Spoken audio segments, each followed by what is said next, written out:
Hey, before we get into this episode, have you seen that my new book is out? It's called Stop Selling and Help Them Buy Weddings and Events.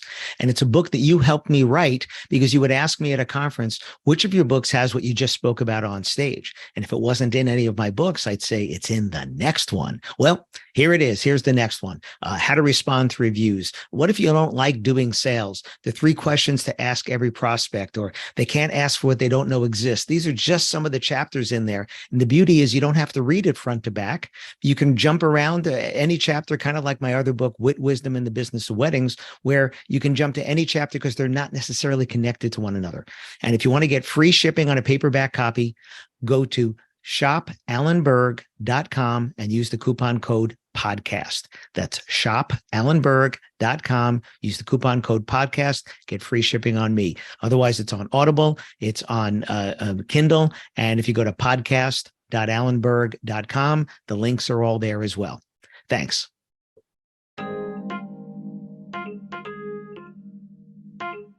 Is it procrastination or indecision that's preventing them from signing up? Listen to this episode, see where I'm going with this. Welcome to another episode of the Wedding Business Solutions Podcast. I'm your host, Allen Berg. I'm a speaker, author, sales trainer, website reviewer, and I help businesses like yours sell more, profit more, and have more fun doing it. Enjoy this episode. Hi, it's Allen Berg. Welcome back to another episode of the Wedding Business Solutions Podcast. Here is another listener suggestion from Marylee in Connecticut. She, like many of you, is having some trouble with people who just won't sign up. They seem to love you. Maybe you think they do. You're getting the good feeling, and you just can't get them to close. So there's a couple of things that could be with this. One is it's also a sales skills issue. Are you asking for the sale? Are you making the next steps clear? Are you being assertive? Not aggressive, but are you being assertive with your sales process? A lot of people are just sitting back waiting for people to say yes, and you think they're procrastinating. And then there are procrastinators. And then there are people that life gets in the way and they have to put off the decision making. So are you following up with that? Actually got a great question today from Phil. And he had said the same thing, in terms of trying to get people to make the commitment there, right? What is the follow-up procedure? And what are you doing to make those next steps clear? So let's deal with each of these things a little bit differently. Procrastinators, that is a personality type.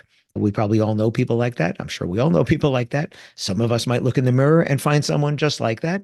I'm not particularly a procrastinator. There are certain decisions I will take longer than others to make, but I'm pretty good with doing that. I, like many of you, have family members that are procrastinators. Now, when we are trying to make a decision and we're up with someone that is not like us, so if you are not a procrastinator and you're dealing with someone that is, or if you are a procrastinator dealing with someone that isn't, your selling style can impart things to their buying style. So if you are a procrastinator and you don't expect people to make decisions right now because you're going to think about it and think about it and think about it, chances are you're not asking for the sale as soon as you could, as soon as people might be ready to buy, and someone else might ask for the sale and then get it. And then the opposite of that is if you are someone that makes quicker decisions, I don't mean you have to make them right here, right now, but makes quicker decisions, you are frustrated by people that can't make a decision quickly. So let's deal with indecision differently than procrastination, right? Indecision is not necessarily procrastination that you're putting off the decision. Indecision is you are sold on that thing, that person, that service, that product, that business, but there's something holding you back from making that decision.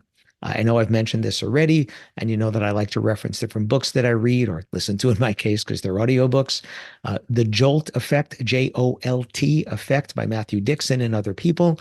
And Jolt talking about that indecision, where they are afraid of making the wrong decision, or you need to kind of take risk off the table for them, or you might need to offer a suggestion and help them because they just feel unequipped to make this decision. So you might have to say, you know what, if I was you, here's what I would do.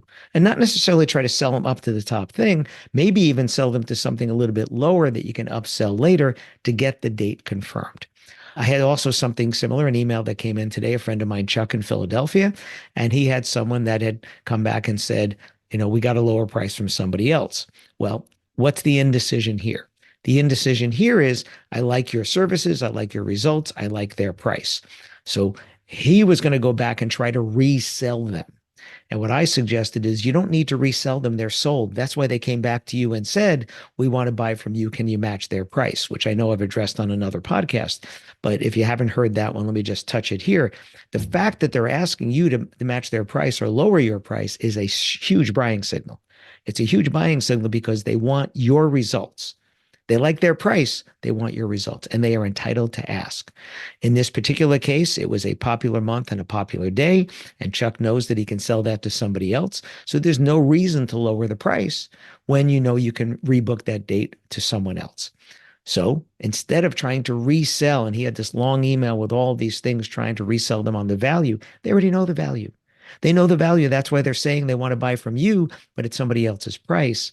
And that's why you go back and say, thanks for asking. I know things always add up for weddings or events, whatever it is.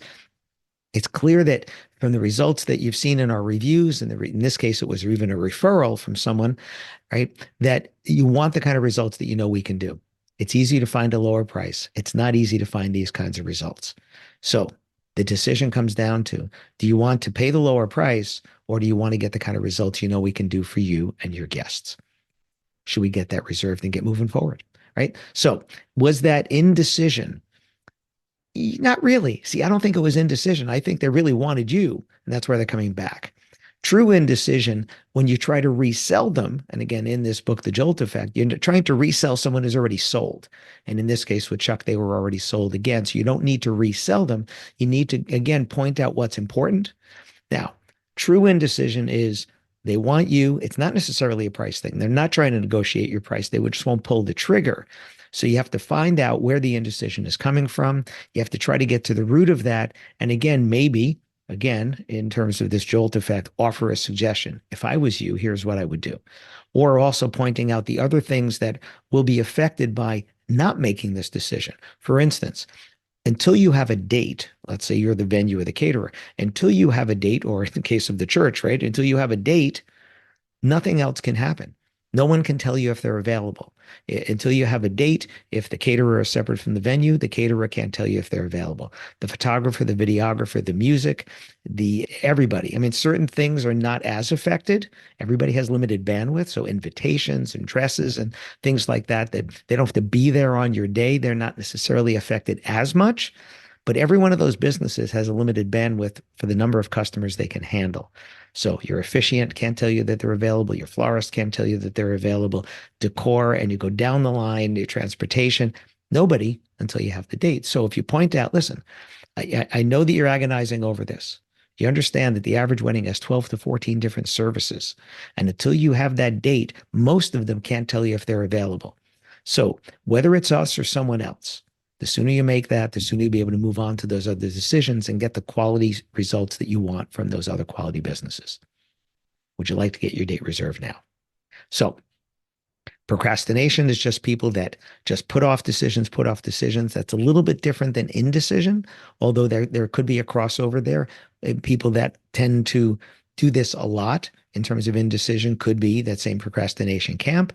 Other people, just if they don't feel the sense of urgency, they're not going to pull the trigger until they feel they absolutely have to. So if their supply and demand is in your favor in terms of the popular date, there's some pressure over there. When I say pressure, again, I mean assertive, not aggressive. That's why I said just before, whether you book us or someone else, you want to get that date sooner so that you can also get the quality vendors that go down the, kind of downstream from whatever service you are there. So Marylee, thank you for this suggestion.